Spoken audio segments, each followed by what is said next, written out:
Park in Denver, Colorado.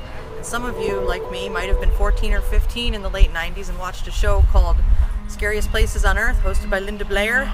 And in it was this park and how it was the old Prospect Hill Cemetery. And when it was turned into a park, like much of what happened in the early 1900s, things weren't regulated and done in a very strict manner. And we did not move the bodies so much as we moved the headstones. And it was about 7 years ago that they were resurfacing or redoing a sidewalk and found more bones of previously interred people, and a skull was stolen from that building project.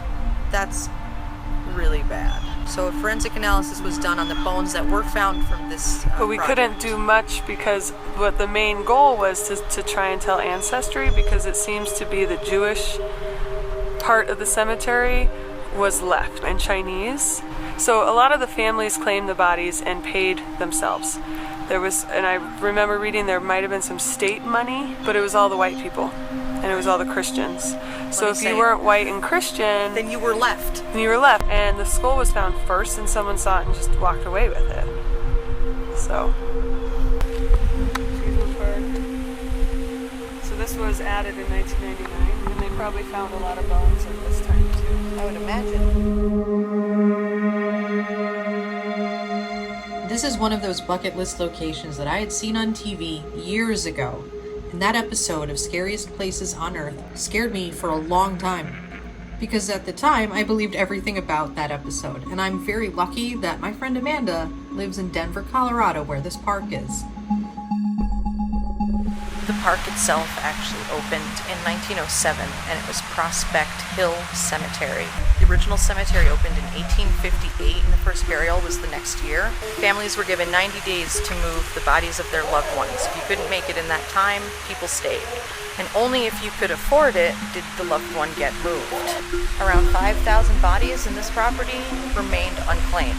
When it came time to finally move these people, or as many as they could, full coffins were not affordable either. What people did to save money, they put different parts into different boxes so that they could fit people and get them out of the way. Due to this gruesome history and to what people have witnessed in the park, it's allegedly incredibly haunted.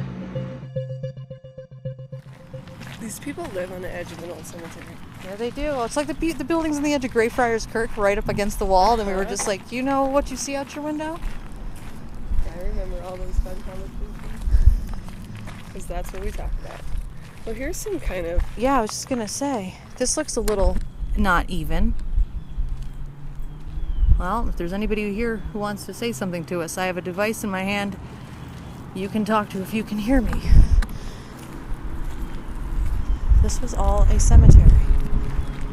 And most of the people buried here in the cemetery were really the poor, the paupers, the criminals, the vagrants. So this is facing east-west. Okay. And what would they bury? The head facing the west?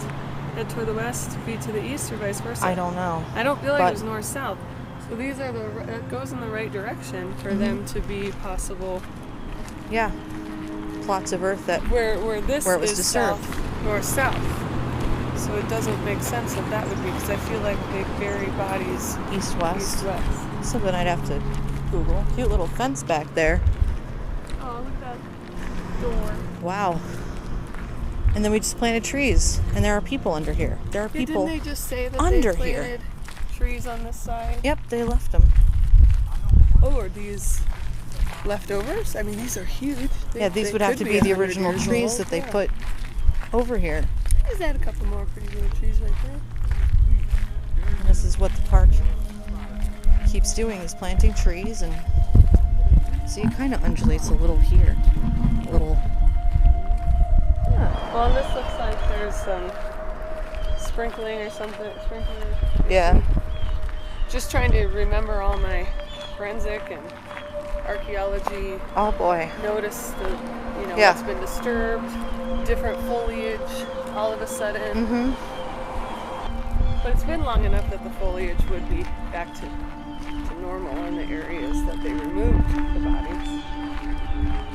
Like there would be digging for this light pole and utility to follow to the road. Look, there's the light pole. Yep. It's probably electric. Just little hill bumps in a park where you would expect it really to be much more flat. Especially looking right now in that direction. And that would make more sense, that they would be regular east-west. You would think that even in already knowing the history of this property, for any landscaping they do, they would bring in some sort of cultural resource survey. Right.